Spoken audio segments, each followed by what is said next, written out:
Welcome back to another episode of Musings from the Mountain. This time it's the TCU edition. My name is Zach Anderson, joined alongside Keenan Cummings and a special guest, Steven Simcox, the host of the Locked on Horned Frogs podcast. Steven, it's nice to have you here and talk to you about some TCU versus WVU football this weekend. So let's get started. What are you thinking about for this game Saturday? You know, what's some general takeaways you have going into Saturday?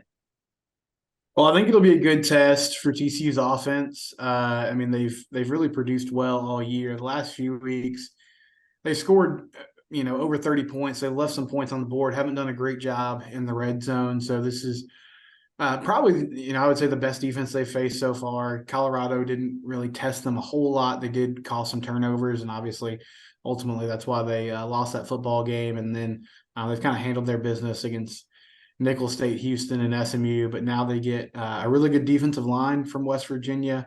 So TCU lost 3 starters on the O-line this past year. They're kind of revamping their interior. Got a lot of new faces at skill positions, but they've handled this transition to new offensive coordinator and Kendall Briles pretty well. Chandler Morris. It feels like Chandler's been around for about 30 years, but it's only his first official year starting at QB for them. He's done a nice job, been really accurate, made good decisions. And then on the other side of it, I think this TCU defense is pretty well equipped for what West Virginia wants to do. I mean, typically they handle the run game decently, and they've done a nice job all year of coming downhill and making plays.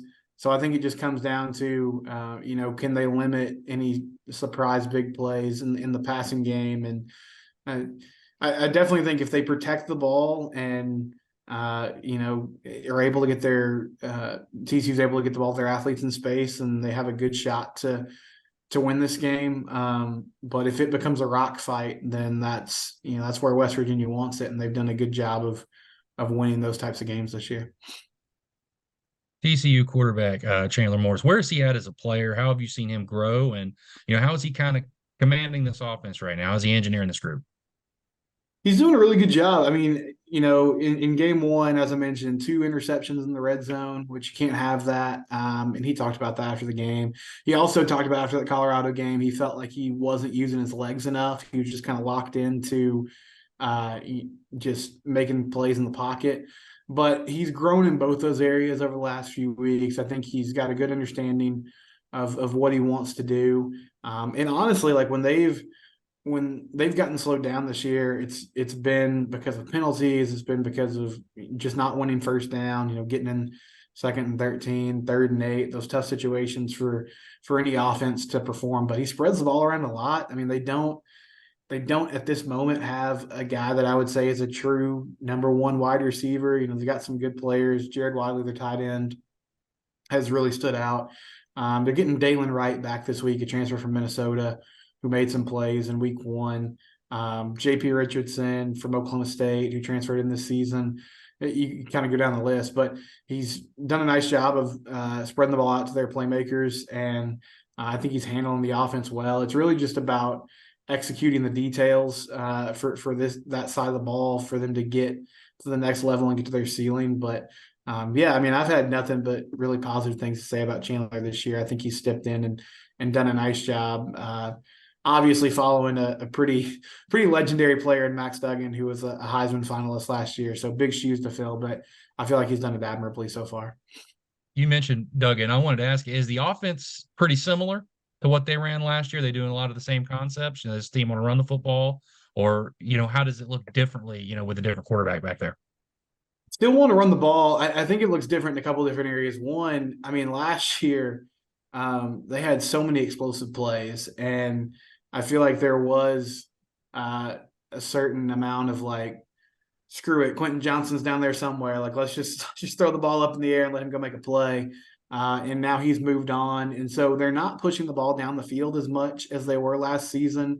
And I talked about Chandler and his legs. Like he's capable of getting a first down when the play breaks down, or if there's a zone read and the defense is just going to completely ignore him, he'll pull it. But it's not nearly the power running game that we saw with Max Duggan the last few years.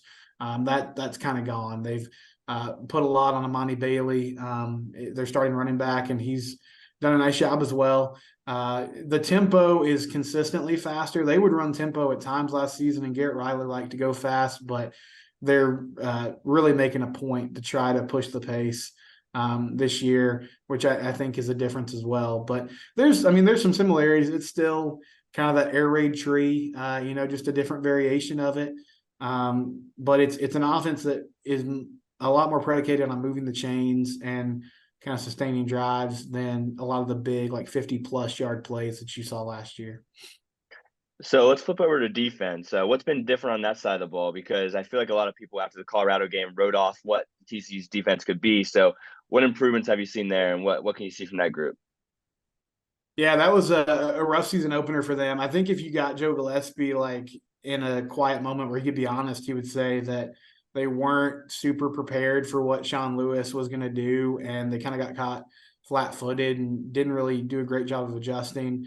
I think it's still a team that they're going to bring pressure with 3 and 4 a lot of the time. They still want to sit and more zone looks, try to avoid big plays, and honestly wait on quarterbacks to kind of make mistakes. And to be frank about it, Shedeur Sanders didn't make a lot of mistakes in that opening game against Colorado. They've had more success though since then, but they've done a really nice job, against the run game.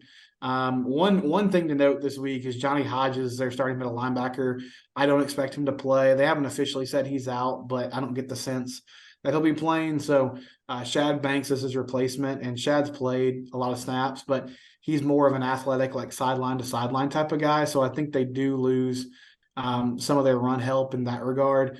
But it's a team that's gotten better. Some transfers, but a lot of guys that were there on the group last season that had a really special season, especially in the back end and that secondary. Josh Newton, their corner, who's kind of flipped over to the number 1 role this year, has done a really nice job. Their linebackers and safeties, I think, are getting better. And it seems like the way to exploit this defense is to put them in space and create mismatches at the second and third levels. And so they've struggled with that. But the last few weeks, teams haven't been able to do that as well as Colorado did. And so you've seen a much better defense. The competition is what it is, but they've only given up, 2 touchdowns here in 3 games. And so I think they'll definitely take that as improvement given 45 points that they gave up against the Buffaloes to start the season. Do you think this TCU team really is kind of hitting their stride right now? After obviously that first game, you really didn't know what to expect out of Colorado, and they kind of came out and showed everybody that, hey, they're going to surprise some people. But do you think since then this team's really settled in? They really easily took care of Houston and SMU. Do you think they're starting to find their stride? It seems like it. I mean, I still think there's a lot of things to clean up, and the fans are honestly still pretty restless about some of the points that they've left on the board. But you talked about them winning comfortably against Houston and SMU. I mean, to be fair, like as amazing as they were last year, that wasn't something that they did a lot. You look down the list, like they had a bunch of heart-stopping games, beat Baylor at the buzzer. That West Virginia game last season was a 1-score game until the very end. Hit a deep pass to Savion Williams at the end to make it a 10-point ball game, but it was back and forth, and there's a long list of those. And so even the SMU game last year was a 1-possession game, at least in the final score margin. So I think they've had some more convincing wins. They look better, and I feel like if you're going to take an optimistic view, there's still some issues in the red zone and issues converting third downs for this offense where they've left points on the board, and if they can get that fixed, then this team has an even higher ceiling. But yeah, really business-like efforts the last 2 weeks. They just look focused, and they controlled the game kind of wire to wire against Houston. SMU had an early 3-0 lead, but then once they took the lead, they really never looked back. So it feels like they have kind of gotten an identity now and are starting to be the team that people expected them to be going into the season. Something that West Virginia has done pretty well so far is not beat themselves. It sounds like some of the issues TCU has is on the opposite side. Their penalties and some mistakes in the red zone. What do you think are the biggest catalysts for that? And do you see that cleaning up, or is this just going to be kind of a sloppy football team this year? One thing that Sonny mentioned in his press conference this week was that they still are kind of learning this offense, and so some of those pre-snap penalties, like they had a few last week against SMU where, the tight end was just lined up in the wrong place and he didn't realize he was covering up a wide receiver, or basic sort of formation things like that he feels like are going to get cleaned up as the year goes on. I feel like also as this offensive line sort of gels, they've got guys returning like Andrew Coker and Brandon Coleman, but Coleman moved from tackle to guard. They've got some newcomers that are getting integrated in the system. And so as they get more experience and play better as a unit, I feel like that's going to help this offense as well. But yeah, I think it's mostly fixable stuff. I don't know if they're ever going to be like a great short yardage team in the run game. That's somewhere where they struggled, and they'll have to find some ways to account for that. But overall, I feel like it's things that they can get fixed if they can, kind of rein in the discipline here. But as you said, Keenan, like sometimes you just have teams that are not they're not great at those details, and they just end up being sloppy football teams. So I guess it remains to be seen, but it all feels like kind of mental errors that can be corrected if they can get more together as the year goes on. So I know Keenan would agree. WVU faced one of their toughest road tests playing at Penn State, first game of the season. How advantageous is it that the first Big 12 matchup for TCU against WVU is at home, and for WVU on the road? How is that advantageous for TCU getting that chance to be at home against WVU this year?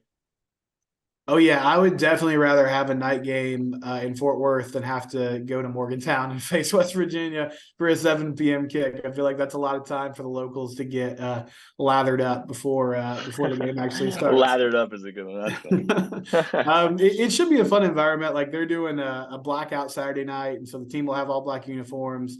They're really trying to push, the energy from the student section. I feel like the game day atmosphere at TCU has gotten better the last few seasons. It's one of those schools that if things are going well and they're winning, then there's going to be a huge crowd and that people will be into it. But I think the night game is really good for the fans because honestly, like it's still 95 degrees in late September here in the state of Texas. And so Yikes. pray for us. Those 11 a.m. kicks with the heat index and the bleachers are pretty hot. And it's not nobody wants to cheer when it's 114 on the field. So 7 p.m. is a much better situation for everybody to get ready and be ready to stand in the stands for 3 or 4 hours at a time. West Virginia's won the last 2 in Fort Worth, which is a surprising stat, really.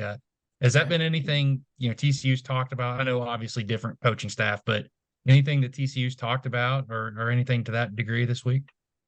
I know it's one that they had circled last year because like West Virginia was one of those teams really along with like Kansas State that had just had their number the last few seasons of the Gary Patterson era.